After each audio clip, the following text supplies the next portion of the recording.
I am Rohit Verma, इस school का एक स्टूडेंट। आई एम सॉरी, शायद ये कहना बेहतर होगा कि इस गुरुकुल का, इस परिवार का ऐसा सदस्य जो 10 साल बाद घर लौटा है। 10 साल पहले जब हम यहां से गए थे तो स्कूल ने पार्टिंग गिफ्ट के तौर पर हमारी आंखों में कुछ सपने रख दिए थे।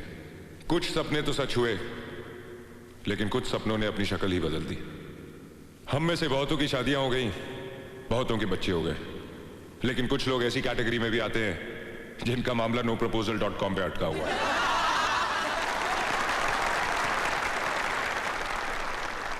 आप पूछेंगे कि मैं 10 साल तक यहां क्यों नहीं आया। उसकी वजह दरअसल एक लड़की है। वो मेरी क्लासमेट थी, लेकिन हम एक दूसरे को फूटी आंख नहीं सुहाते थे। सारा दिन लड़ना, झगड़ना, रूठना, मनाना। अगर मैं स्विमिंग पूल में कूदता तो मेरे कपड़े लेकर पेड़ पर चढ़ जाती। हम दोनों की नोटबुक्स एक दूसरे के कार्टून से भरी रहती।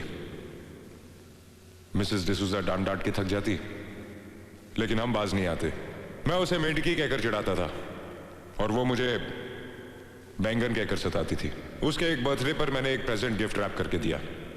उसने थैंक यू कहते ही जैसे ही डब्बा खोला, उसमें से एक मेंढक निकलकर उसके मुंह पे जा टकराया। वो चिल्लाई तो मैंने हंसते हुए कहा, मेंढकी, योर बॉयफ्रेंड, किस तो करने दो। उसने डिब्बा जोर से मेरे मुंह पे मार दिया और रोते हुए कहा, मेरी किस्मत में यही चाहते हो तुम? You're not my best friend। मेरे पास कोई जवाब नहीं था। वो तपतपाई आंखों से मेरी तरफ देखती रही, फिर नजरें झुकाई और भाग गई। वो हमारे स्कूल का आखिरी दिन था। मैंने 10 साल उन आंखों को भुलाने की कोशिश की। सोचा कि बचपन का प्यार था, शायद इंफैचुएशन। वो आंखें आज भी मेरा पीछा करती हैं।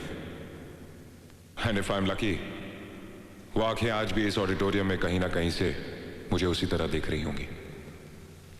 सॉरी, मैंने आप लोगों को उसका नाम तो बताया ही नहीं।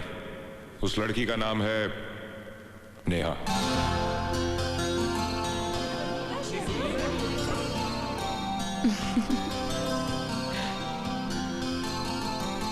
नेहा,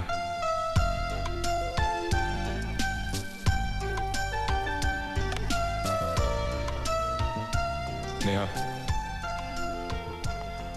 आज भी तुम्हारे लिए एक मेंढक लाया हूं। क्या करूं, बहुत बड़ा हो गया हूं तो बॉक्स में फिट नहीं आया। I love you Neha.